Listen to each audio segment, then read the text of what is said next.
Greetings, YouTube. This is DecKrash, better known as Brandon. Alright, this is going to be a supplement to my previous Star Trek Into Darkness review. And just a warning, in this one, there are major spoilers. I'm going to be spoiling the living daylights out of this movie, not because I'm trying to pander to anybody, but because of a recent movie review that I watched done by one of my favorite movie reviewers, MovieBob from theescapistmagazine.com. And so I'm going to go ahead and play back the video, and at points of contention, I'm going to be giving a counterpoint to. Because it very rarely does a movie review ever really upset me. This was one of those very, very rare cases. Now, first of all, I will say this. Everyone is entitled to his or her own opinion. MovieBob didn't like the movie. I have to respect that. However, it still makes me really want to debate him about this, because I think that he was being way too hard on this movie. And though this movie was not perfect, it had some issues, and I kind of touched on them in my review. I will go into more detail right here, but once again, I warn all of you, this is going to contain spoilers. I really recommend you go see the movie as not to be spoiled, because there are some major plot reveals and twists in this movie that you're probably going to feel that you shortchanged yourself by actually letting yourself into the know on this one. Now, what MovieBob does in the beginning is he just does a basic overview of what he feels about the movie, and then he stops at a point and says, okay, from this point on there's going to be spoilers, and then goes into more detail about what's going on. So I'm going to go ahead and play it out like this. So I'm going to go ahead and start the video, and I'm going to stop it at each point where I have a disagreement. Alright, here goes.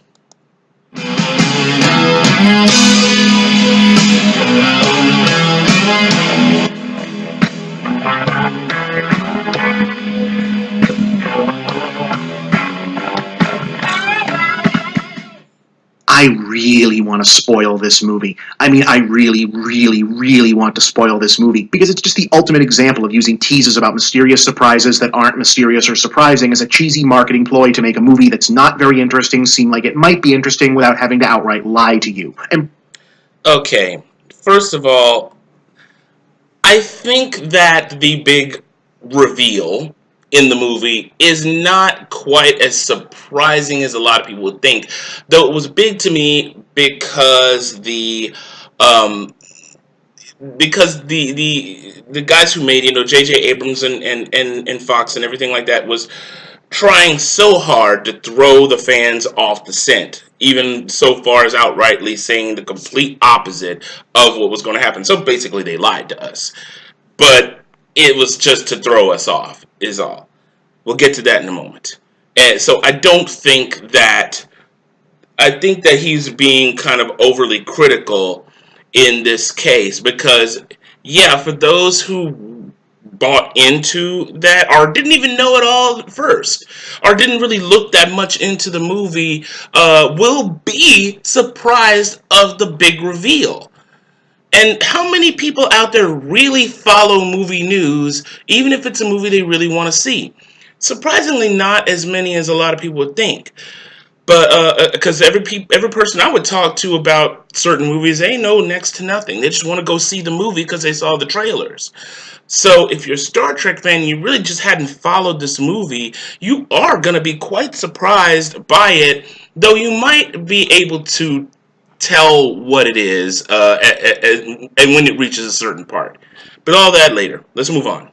embracing J.J. Abrams' tiresome mystery box conceit has allowed the Star Trek Into Darkness to build up a reservoir of audience curiosity and to effectively neuter discussion of whether or not the movie actually works as a film by making said discussions very difficult to have in any depth without trending into the dreaded spoiler territory. Okay, I will concede that, because that's the one thing J.J. Abrams is good at, and MovieBob actually talked about this in another one of his shows called the Big Picture. J.J. Abrams really likes to do this, likes to have a big buildup of a mystery of some sort, to draw audiences in. Hey, that's good marketing, so I don't fault him on that. And this movie, in and of itself, has that big reveal, which I really, didn't want to talk about in my review. But where is that a problem?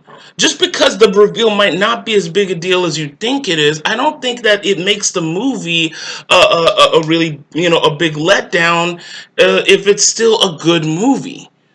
So I think Bob here is just talking a little too much out of frustration at this point. You know what? I'm tired of playing that game. My job is to watch a movie and tell you whether or not I think it was any good. And if I need to reveal this or that detail in order to explain my thinking that way, I kind of feel like I should do that. Especially here, since playing the game perpetuates the mystery box machinations. I'm here to critique this movie, not act as an arm of its publicity apparatus. But I understand that not everyone is as sick of this runaround as I am and have been working hard to remain unspoiled and would rather I just give them a general yay or nay on the movie. And, okay, I'm inclined to be magnanimous this time and leave the spoilers for the midpoint of the review. Oh, Alright, so, yeah, you're a movie reviewer, Bob. We understand that. But even movie reviewers do respect certain plot twists enough to not give them all away. Um, I'm not as knowledgeable about Siskel and Ebert as I probably ought to be. But from the reviews that I've seen, they never really gave, so much of the plot away that it gave big reveals. They just talk about how they felt about the movie and were discreet when they needed to be. And some of y'all might say, I'm wrong. They probably did reveal some big plot issues, at certain points. Like I said, I hadn't watched their show all the time. I've only watched it sometimes. Uh, And I understand that Bob is a reviewer, and yeah, to really get into the meat of this movie, and this is, and even me, when I gave my movie review, I was very, very worried about what I'd have to say about the movie without giving plot issues away. Now, I'm not a professional reviewer in any way, form, or fashion, as all of you who've watched my videos know. But professional reviewer or not, I think that there is a line of discretion that needs to be honored at the very least. And Bob is doing this because he splits it into two parts, which is what we're about to go into. Let's move on.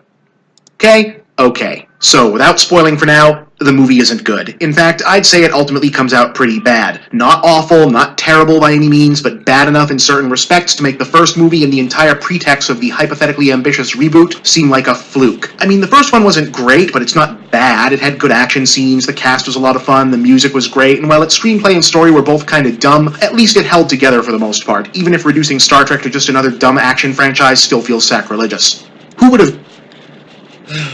Once again, there goes the whole deal of reducing Star Trek to a to an action franchise.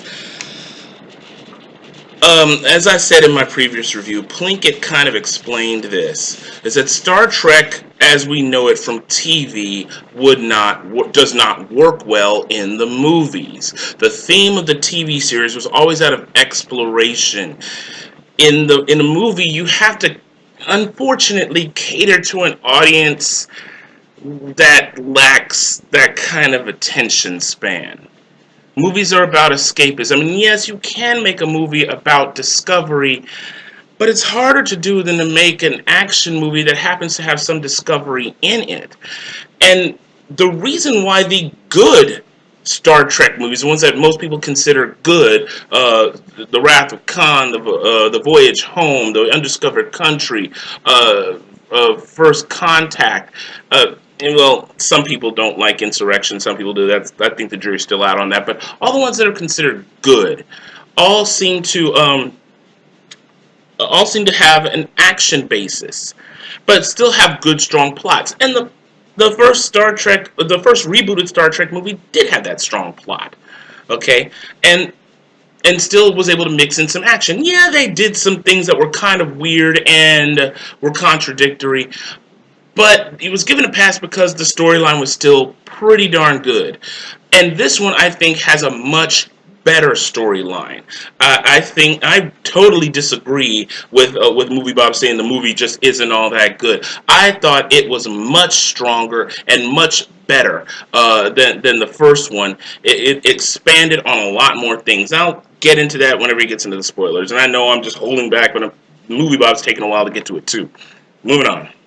Guessed then that the rebooted Trek's downfall would come from actually trying to do better. Rebooted downfall. Have you even looked at the reviews on Rotten Tomatoes? Let me go there right quick. Star Trek Into Darkness, 87%. It's a guaranteed fresh rating. Viewers rank it 89%. And this is an aggregate site, MovieBob. You know about Rotten Tomatoes. It's pretty much catalogs many different reviewers. And so it's 87% positive, 89% positive just in general audiences. People probably came to the site, or people who went to other movie sites that have those options saying, what, did you like it or you didn't like it, and looking at all these other reviews. So you got professional reviewers, for the vast majority, liked it. And just casual viewers liked it. I mean, seriously, downfall of a franchise? The numbers are kind of saying no there. Now, once again, that is your opinion. But and even as just a casual viewer myself who happens to do movie reviews on occasion, I'm like, where's the downfall? I loved this movie. I thought it was better than the first. And that's my opinion. Moving on. Darkness moves to go deeper into classic Trek lore and play with political analogs and moral ambiguity, and it comes up with a big handful of clunky, messy nothing. It's a clunky, messy nothing? Do you honestly think that whole theme of terror, the movie is... for those of you who don't know, the movie parallels a lot of today's mentality with... after the whole aftermath of 9/11, now we have our country tends to be a bit overly paranoid about things and trying to talk about being proactive when it comes to terror and such. Well, in the Star Trek movie, since the destruction of Vulcan, Starfleet's been a lot more aggressive in their expansion, and you have one of the Starfleet heads is now trying to kick off a war with the Klingon Empire, and so yeah. This is nothing significant. I mean, really? Now, people, he does actually explore this a little bit more, and I'm glad he does, because it gives me a moment to tear that down, too. Moving on. Sloppy, poorly constructed sequel with no clear sense of identity or direction, relying too often on references and callbacks to a series legacy that it neither respects nor fully understands as a crutch that just can't support the paradoxically thin yet needlessly convoluted story of Captain Kirk chasing down Benedict Cumberbatch's rogue Starfleet officer turned terrorist John Harrison, only to discover that Harrison and his mission are not entirely what he thought they were. It's a... Okay. Really poorly constructed plot. The plot flowed amazingly well, much better than the previous movie. Plot points came together a lot more smoothly. It was much better constructed.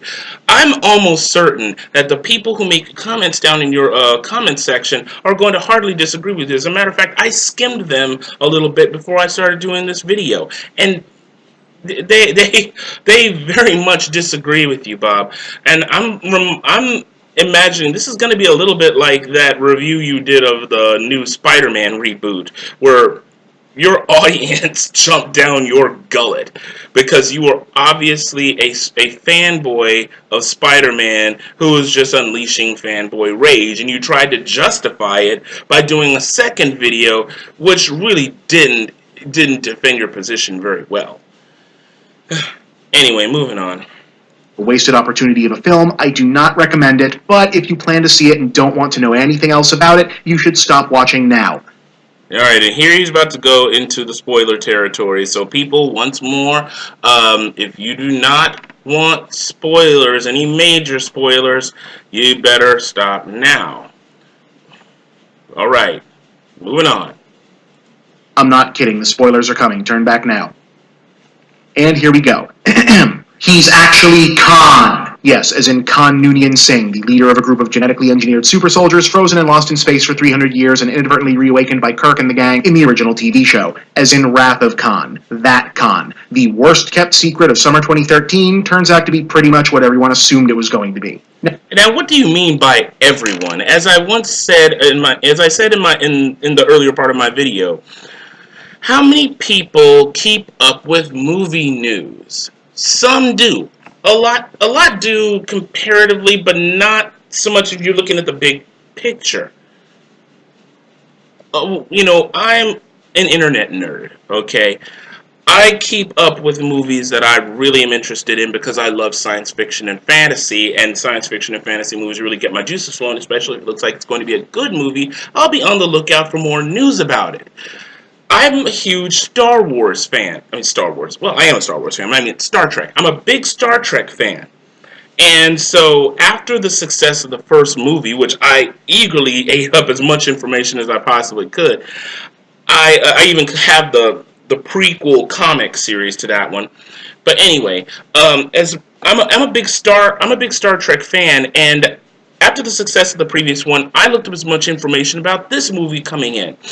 And I remember one of the first things that people were saying, big fans of Star Trek, were saying about the next movie. Said, well, the next movie ought to be about Khan, And I was like, I don't think they're going to do that because that was too well established. And then along comes the information about the next movie, having Benedict Cumberbatch playing some strange guy who's, I remember I think J.J. Abrams was comparing to Bane and just how tough he was and stuff like that. I was like, wow, this is going to be interesting to see what kind of a guy he is. And there were rumors popping up that he was Khan.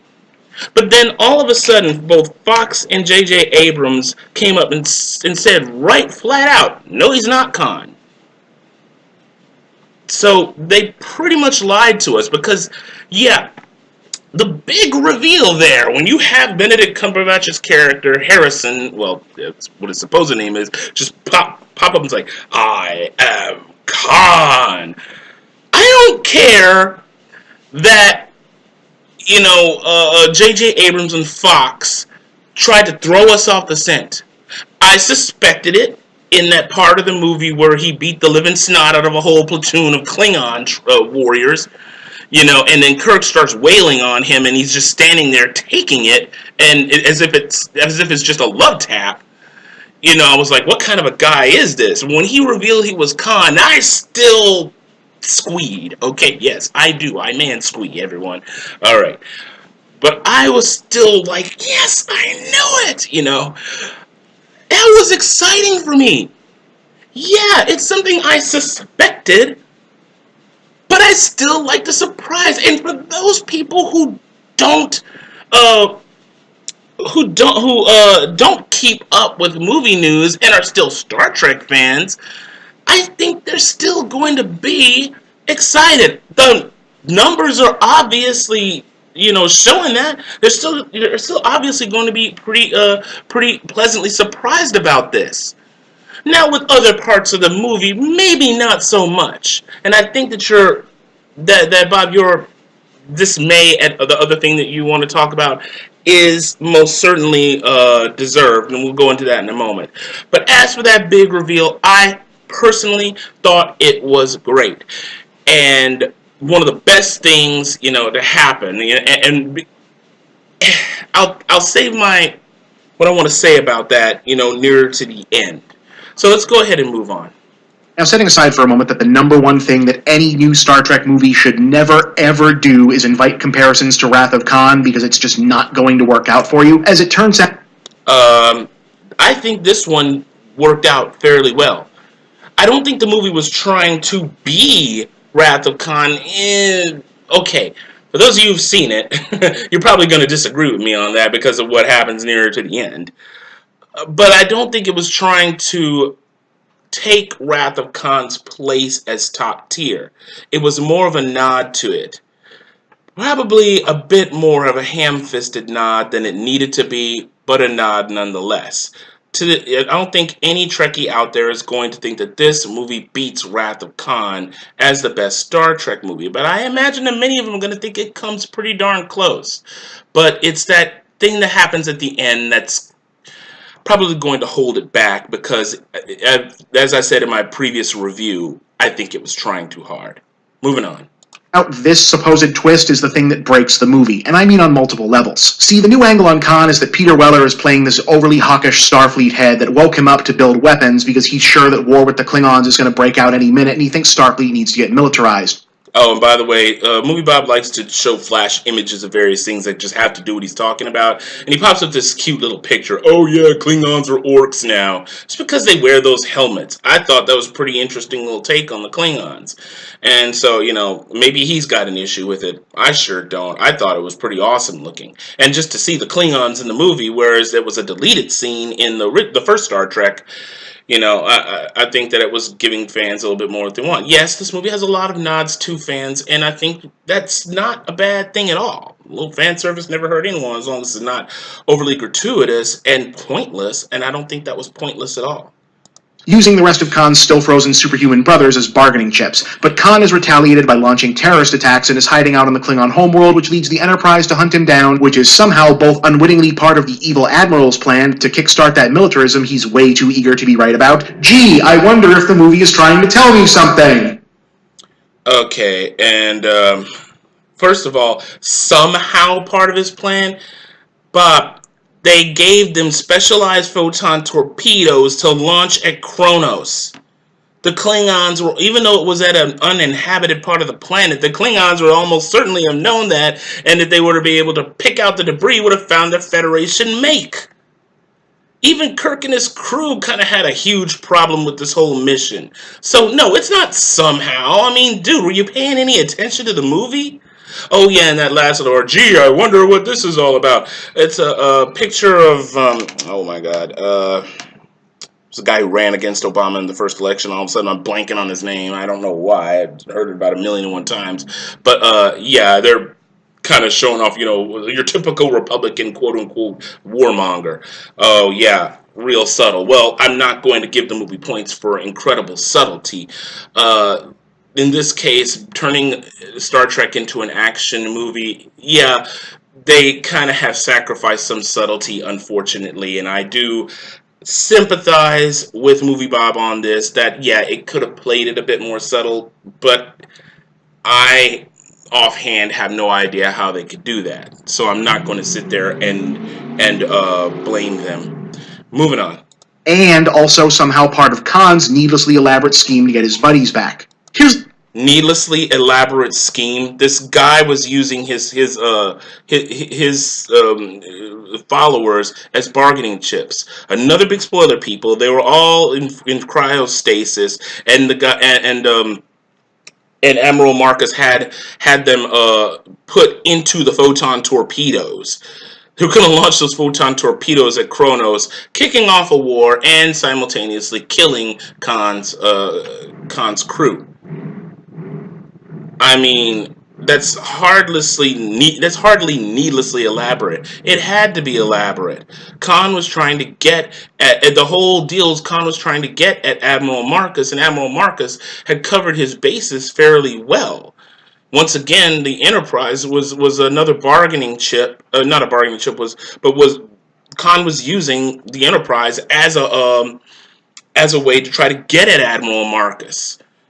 And it worked out. It had to be complex. I mean, seriously, I'd really love to talk person to person in Movie Bob to see how he would think to do this in a better way. Because really now I think this just comes off as whining. the problem. The fact that this guy is Khan is the hook of the whole movie, but it's a hook that doesn't mean anything. It's not a continuation of the show like Wrath, and since the backstory of the eugenics wars has never been referenced as part of the reboot universe before now, the only reason to A, have this be Khan, and B, treat it like a surprise, is as one of the film's way too numerous winking fanservice shoutouts. Oh. Okay. On the one hand, I can understand where Bob is coming from. It does, when you think about it that way, yeah, it does feel like it's a quote-unquote winking fan service shout-out. But you know what? This is Star Trek. You're going to, Abrams is going to try to give the fans what they want. He's trying his best to be able to draw in newcomers, which is always a good thing, and he's also going to try to find a way to do things that fans are going to like. First of all, I don't think that they absolutely positively needed to talk about the eugenics wars. However, I think that it would have been really good for them to go into a small bit of exposition about what the eugenics wars were for those who are new to Star Trek. For those of you out there who are listening to this, who don't care about the spoilers and want to know who Khan is, Khan in the 1960s series, they talked about a war that supposedly happens in the 1990s. Since the original Star Trek was done in the 60s, of course, they didn't know what the 1990s were going to bring out.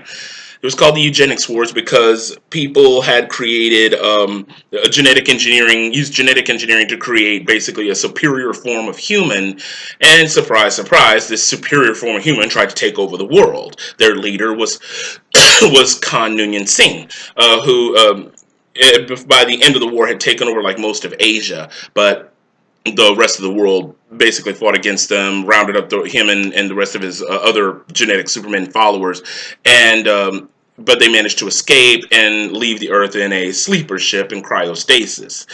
It was one of the supposed future things that a lot of the creators of Star Trek at the time were thinking up. So yeah, I mean, it's not our future, of course, but that's another story for another time. However, that's pretty much who Khan is. So the eugenics war storyline is actually pretty cool.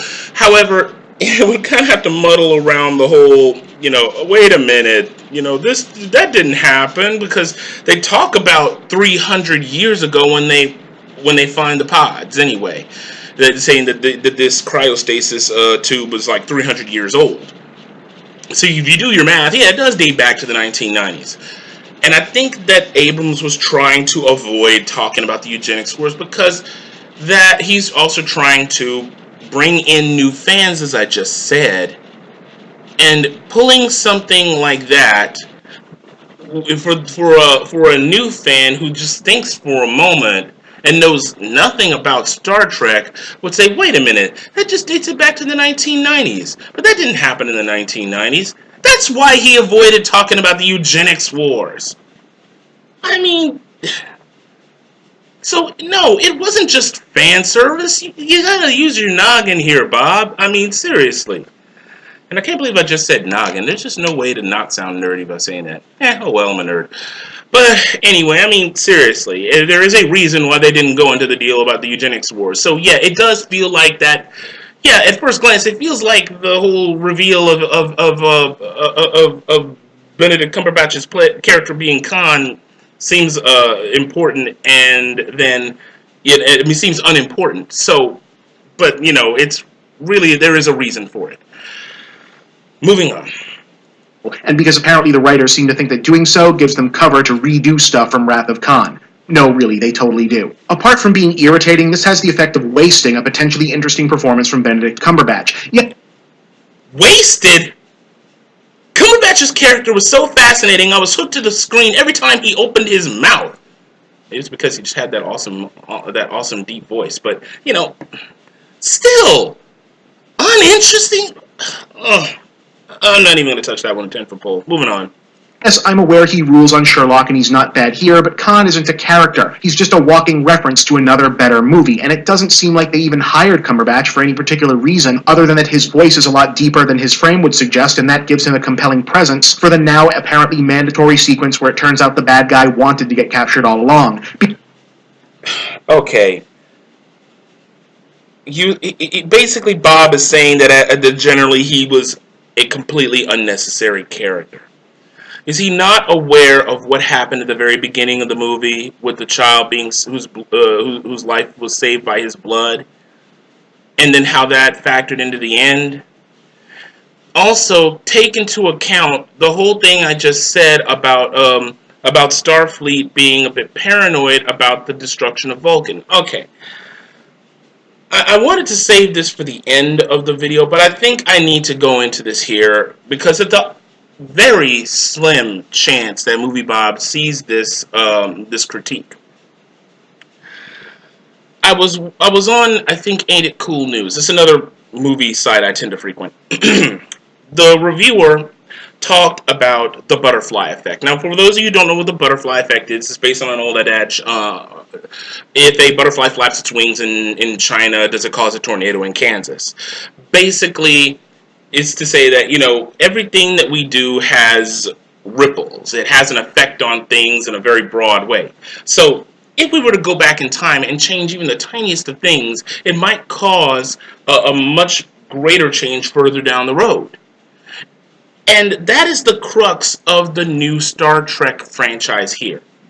It is the butterfly effect. In the first movie, Spock and Nero get thrown back in time through that black hole or wormhole or whatever that thing was.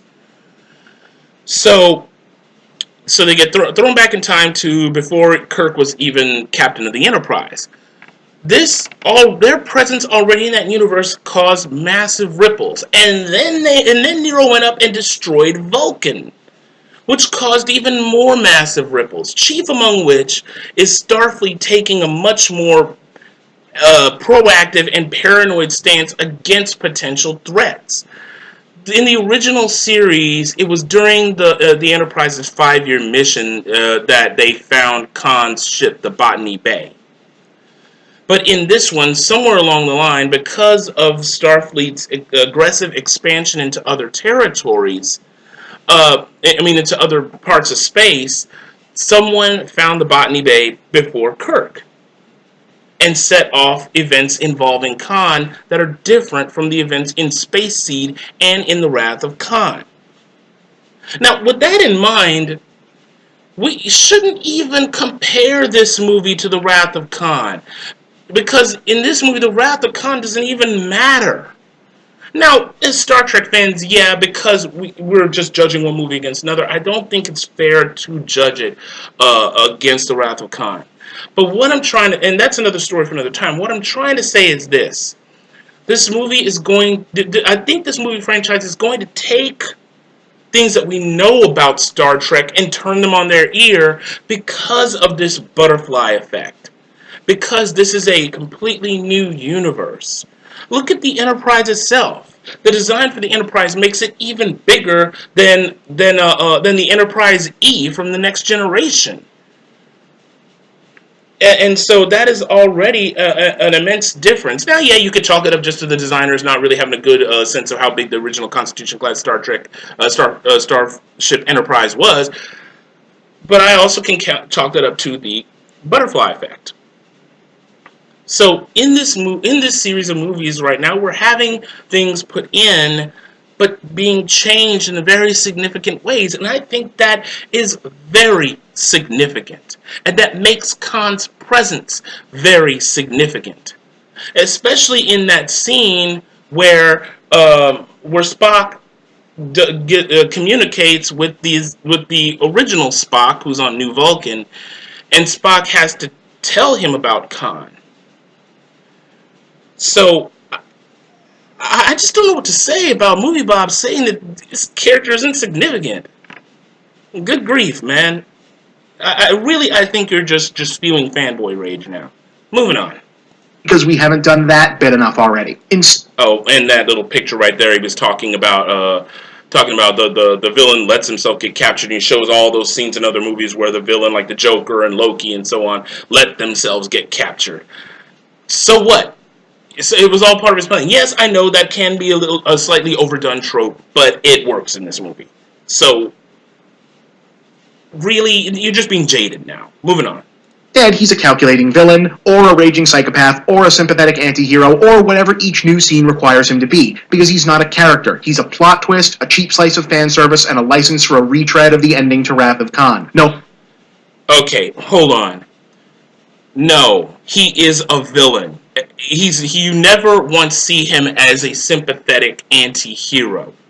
Because the moment he does something that would seem magnanimous, you realize that there is always an ulterior motive. From the saving of that girl's life, because he needed a way to get into that Section 31 installation to destroy it, And so he used that man's daughter as a tool, saying, "Okay, I can cure your daughter of her sickness. You do this for me." To the point where he uses Kirk and his crew to get into that upgraded starship, and I can't remember. Dang it, can't remember the name right off the top of my head. But to get into that upgraded starship to try to take out Admiral Marcus. Even Kirk said, I think that he's using us. We're not using him." He said something to that effect. So no, he's not just a convenient plot twist. He had motive and method in every single thing he did. You could tell the man was a calculating tactician. He, this is a being who tried to take over the earth at once. He's basically a walking second Adolf Hitler, but much smarter and stronger. Moving on. I'm not kidding. They redo the ending to Wrath of Khan, but with a twist. Who? Yes, they do. And you know what? Oh, and let me continue, because I think I stopped it a little too prematurely. So yeah, they redo the ending of Wrath of Khan, but with a twist. Who does this dude think he is? And you know what? I'm not even going to spoil what the ending is, because it's so obnoxiously stupid within its own established rules, I still don't even believe I actually saw it happen. And okay, that was really harsh, Movie Bob. No, I don't think... I don't think that my thoughts on that part were, who does J.J. Abrams think he is? Now, yet, that really goes into ravening fanboy territory, which movie reviewers should never do. But, really, in all honesty, a movie reviewer is going to give his or her gut reaction about this. So, yeah, if they're Star Trek fanboys, on second thought, maybe they are going to be feeling very strongly, and they're going to let their feelings, go into this review. The part that he's talking about, once again, spoiling the living daylights out of this, is the part where Khan, in basically now in control of the other starship, takes it upon himself to really jack the Enterprise up, and it's falling down towards Earth because its warp core is misaligned. So Kirk has to go into the warp core and kick it back on, but the radiation flooding the area ultimately kills him. So what they do is they turn the ending of the Wrath of Khan on its ear, by, instead of making it Spock who sacrifices himself to save the ship, making it Kirk who sacrifices himself to save the ship, and it's Kirk on one side of the glass and Spock on the other side in this case. This is what I said about the thing that a lot of fans are not going to like. And I completely understand that. In this case, okay, now that I think about it, Bob's rage at that moment is understood, because even I understood that many fans of Star Trek are not going to like that part. Because I think that part, like I said before, they were trying too hard. I didn't hate that part. It was very touching nonetheless. But I looked at that and I also realized, man, you really should not have done that. But in the framework of the movie, it served a purpose, and really it was done right. The other part being that Spock finally loses his emotional control, and really Spock gets more in touch with his human side in this movie, and so I think he grows as a character, as Kirk also grows to have a little more humility. But that point where Spock loses it, you have the eponymous Khan moment coming out of Spock. Another thing I think they should not have done. The nods to the Wrath of Khan are very obvious in this movie, and sometimes so glaringly so that you wish that they had thought this through. And I think Abrams kind of made a mistake in that. It doesn't ruin the movie for me, because, like I said, in the framework of the movie, I understood why did it end, I understood the purpose, and I understood that it worked. But I realized many fans are not going to like it. So in one point, I'm a little upset at Movie Bob allowing his emotions to overshadow his understanding of the movie. But in another framework, I do understand his anger. Moving on. While Khan and all the nonsense surrounding him is the big problem, they aren't the only ones. It's always nice to see Peter Weller, but his turn as Admiral Bad Guy McObvious is, well, there you go. Alice Eve barely Okay, no. Weller, I didn't see that coming. Weller's bad guy McObvious. It wasn't exactly all that obvious. Though when you think about it, yeah, you can understand why he got turned as a bad guy. I mean, it wasn't terribly surprising, but it wasn't obvious. Since she's only here to pose gratuitously in her underwear and have the same name as yet another Wrath of Khan reference, the returning cast, with the exception of a still lip. And yeah, the girl, Admiral Marcus's daughter, and all of a sudden I'm blanking on her name again. Though she wasn't the most interesting character in the series, yeah, she is that same person from the Wrath of Khan who Kirk had a fling with at one point in time, and she gave birth to his son. So, yeah, it doesn't mean that she was useless as a character. She served a very good purpose, because it was because of her that they had learned about what her and, well, of course, Dr. McCoy, they learned about the whole deal with the photon torpedoes and what they really were. I really think that you're being too hard on the characterizations in this show, Bob. Living up to his name, Chris Pine, acquit themselves admirably, and it's more clear now than ever that Zoe Saldana is the franchise MVP, but what's even more frustrating than the dopey Khan plot is that it accomplishes basically nothing for the rest of the characters. After more than 2 hours, nobody has gone through anything resembling a character arc that isn't a retread of their arc from the first movie. Kirk's headstrong daddy issues, Spock's dual nature, we haven't gone anywhere. The whole thing is just marking time for the next movie, which... Okay, yeah, and I paused it a little prematurely a second ago.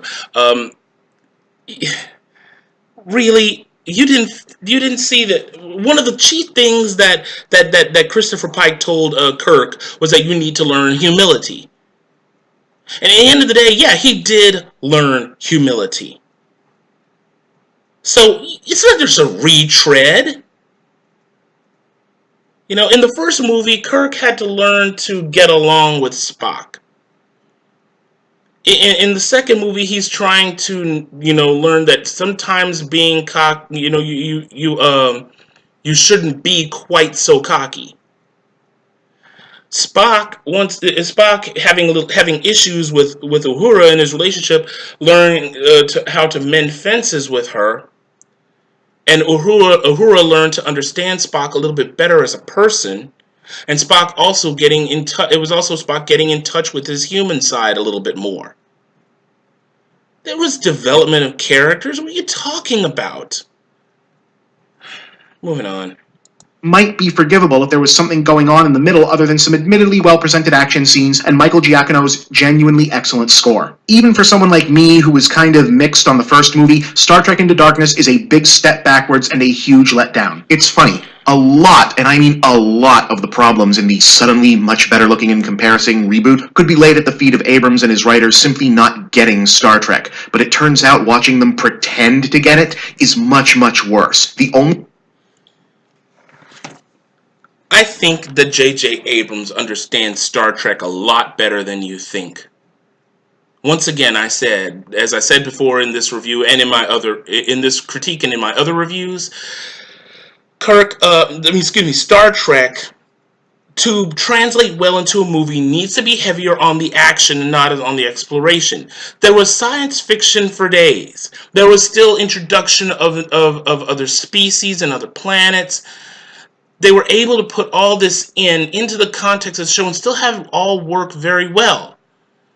What you're upset about is the pacing, the action, turning it into an action movie. There's nothing wrong with making Star Trek about action. There were episodes of Star Trek, the original series, and The Next Generation that were solely action-based.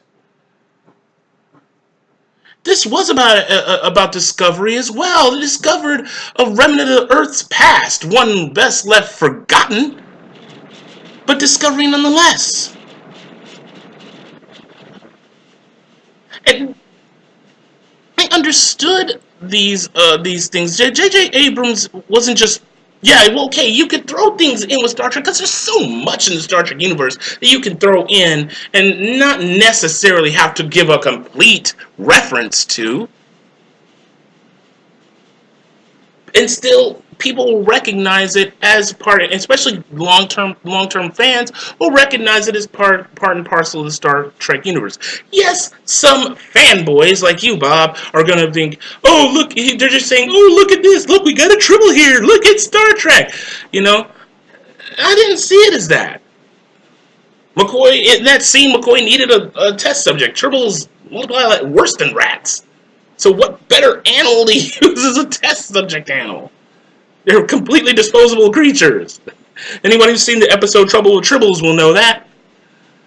You know, and there are so many other things. We're just running Tribbles because, yeah, it looked like, oh, look, random Tribble, but then I realized, wait a minute, you know, a Tribble would work well as a test animal. Probably better than rats and mice. Well, maybe not better than rats and mice. You need something from Earth to probably deal with human DNA. But that's another story. I mean, my nerd genes are kicking in so bad. What I'm trying to say is that I really think that you're just letting your nerd rage show through Movie Bob, and that you're really going a little too far talking about J.J. Abrams not and his crew not really getting Star Trek. And I really think you need to be ashamed of yourself for saying that, because they obviously do get Star Trek. Each character is very much, you know, the characters that they're trying to portray. And they're doing a great job. In the movie, they're moving past just sounding like them. Scotty, oh my God, Simon Pegg, yeah, in the first movie, yeah, it was just, guess he was just trying to sound like Scotty and not really being Scotty, but no, he came into his own in this movie.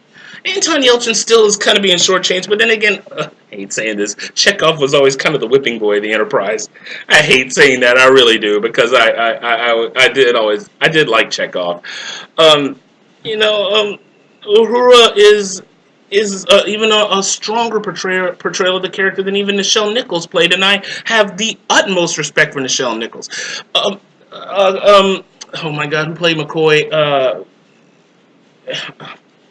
I'm blanking on the names.